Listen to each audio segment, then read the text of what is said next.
Sanau, Newydd, Sali gan Marian Jones.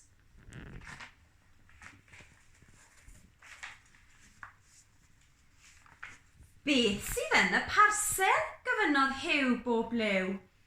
8 o sanau i Sali Sws, atebodd Twm Crwn.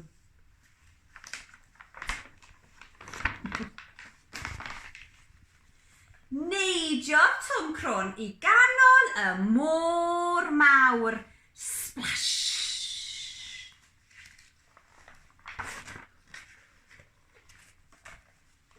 Nofio, nofio, nofio i waelod y môr mawr. Tybed ble mae Sali Sws yn byw, meddyliodd Twm Crwn. Ble dych chi'n credu mae hi'n byw?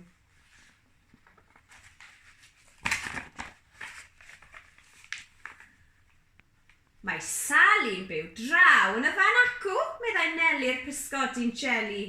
Ond gwyliau di, mae creuau duriaid cas iawn o gwmpas. Bydd yn ofalus. Roedd Neli'n iawn. Roedd y sardin blin, Marc y siarc a Ffranc y cranc yn gwylio Twm Crwn. Bydden ni wedi cael ofn am lawr i'r môr mawr a gweld nhw hefyd.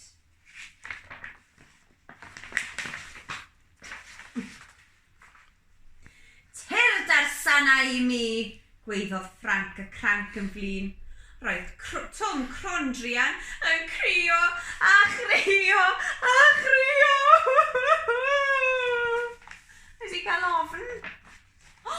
Pwy yw hwn?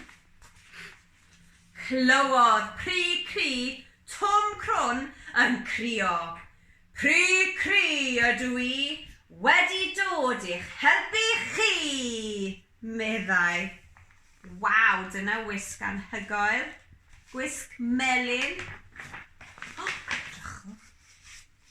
Ali, bali, siali, ba! Gweiddodd pri cri. I mewn i'r hosan sardin blin. I mewn i'r hosan Ffranc y cranc.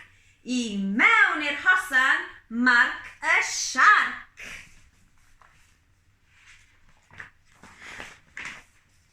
Tyrd gyda mi, Twm Crwn, meddai pri cri. Awn i chwilio am Sali Sws.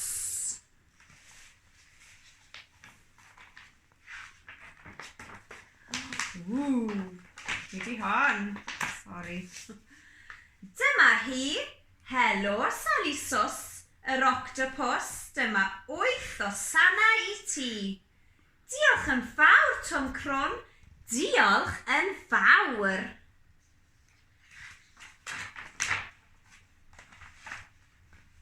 Mae'r sanau'n hyfryd. Mae'r sanau'n lliwgar. Mae'r sanau'n gynnes, meddai Sali'n hapus. 1, 2, 3, 4, 5, 6, 7, 8 hosan i roi ar ei thraed ti. Sanau lliw melyn. O, Twm Crwn bach, tyrd a sws i mi, meddai Sali. O na, mae'n pryd i mi fynd, meddai pri cri, hwyl fawr. A dyna ni, dyna diwedd y stori. Pawb yn dianc fel bod nhw'n gorfod rhoi sws i Sali Sws drian. Mae'n hyfryd derbyn anreg, ynddo e? Ond mae hefyd yn hyfryd rhoi anreg. Diolch am wrando. Hwyl fawr.